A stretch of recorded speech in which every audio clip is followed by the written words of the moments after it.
In round one of the challenge matches here in Biel, when I left the broadcast yesterday, 2 games were still going on. It was a very long games indeed.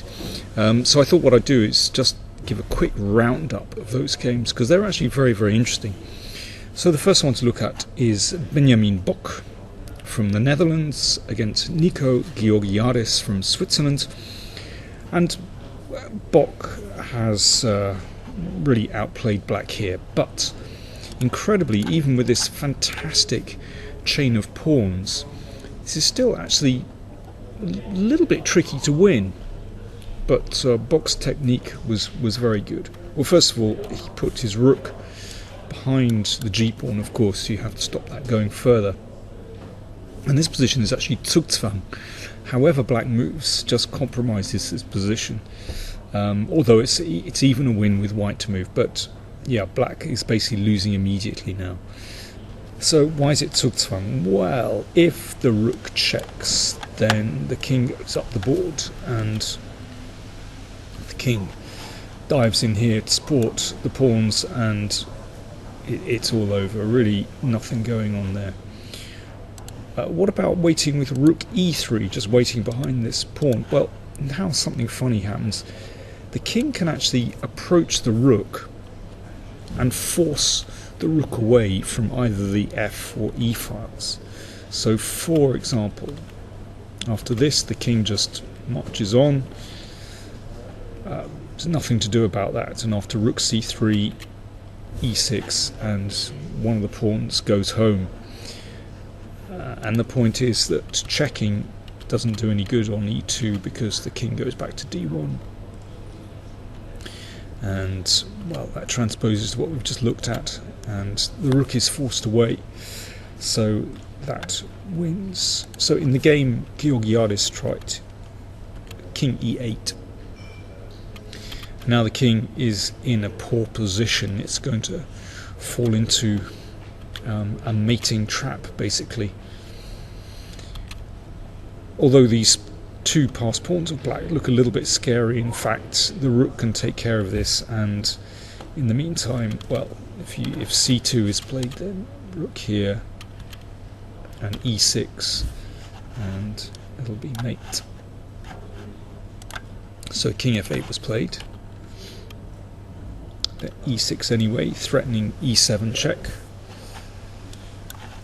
So rook f7, rook f6, beg your pardon, is forced, and white takes on g3, c2, rook c3, and here black resigned. No defense. For example, if rook f2, then you can check. And here rook takes c2, obviously wins for white. So nice technique from the Dutchman there. Okay, well, let's look at the other game, which was Francesco Rambaldi, 17 years old, very promising talent, against Noel Studer from Switzerland. And well, we're well into the 5th hour of play by this point. Black has been better for most of this game. You can see that at the moment black is 2 pawns up, healthy passed pawn on a4. But Rambaldi is fighting, and he's managed to get his knight to f6. Now, objectively, of course, this is winning for black with the 2 extra pawns. But the problem is that black needs to still be very patient. Of course, in such situations when you're ahead on material, you want to exchange pieces to simplify the position down. But here it's very difficult to do that. And that's black's problem, so he has to really hold his nerve here. Now, my comments of where black can improve here are very much said with hindsight. I know exactly how difficult it is to convert a win, so I'm not making any accusations or anything. This is extremely difficult. But here, it seems the simplest way is just to play a3 to tie one of white's pieces down to looking after this a pawn. So for example, after queen a2, just rook a8, and then knight d7, and black can basically try to clear up the situation from this point. And in this position, if rook g3, then you don't need to move the bishop again. You play rook a8 and force the queen to come to a2, and only then move the bishop, or perhaps even exchange on e3. And because the queen is passive, then this should be winning. But knight d7, as played, also looks very strong. But it's incredible how Rambaldi managed to keep the position complicated. So I think this repetition, well, it's not a bad idea to repeat the position, to kind of clear your mind in a way. But I think this showed, I think Studer was caught in two minds here. I think trading just to get rid of one of the pieces and giving black time to push this a pawn, I think this is the most convincing way. But this is all said with hindsight. Bishop h4 also looks pretty good. And here Studer took on f6, and I don't think this is a bad idea. He took with the knight on f6, and now it's starting to get complicated, because suddenly, you know, obviously this can't be captured because the queen on b1 would come in. It's starting to get a bit tricky by this point. If I just go back a move, I don't think it was a mistake to take on f6, but I think here just dropping the king back to f8 is a better idea, because after bishop g6 here, again, we don't want to take this piece, but rook g8 just trades more pieces. After the bishop comes back, exchange on g1, and then time to push that pawn again. Queen a6, start pushing.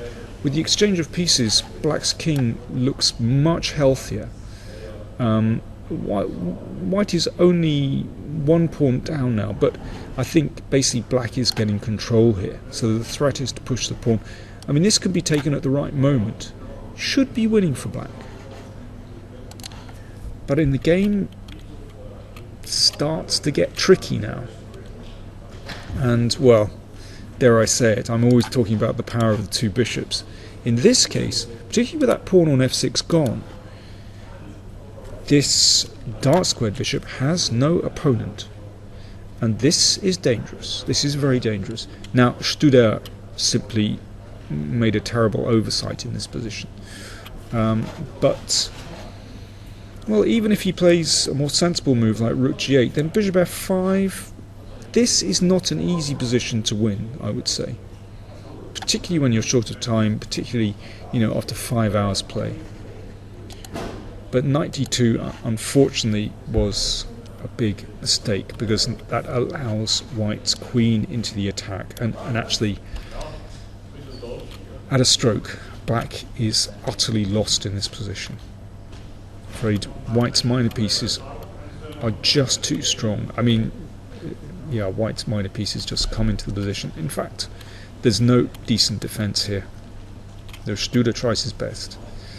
For example, if black tries to trade, even giving up a piece here, well, white would just take the pawn off first and then go back to the attack. It's absolutely hopeless. But I have to say, Rambaldi finished the game extremely well. Now, he's a piece up, but curiously, these pieces are somewhat offside. But watch how he takes control. Rook f1, so it starts to set up threats along here. After f5, he just took this. This is fantastic. If that's taken, then the knight comes in, followed by the queen. Good technique.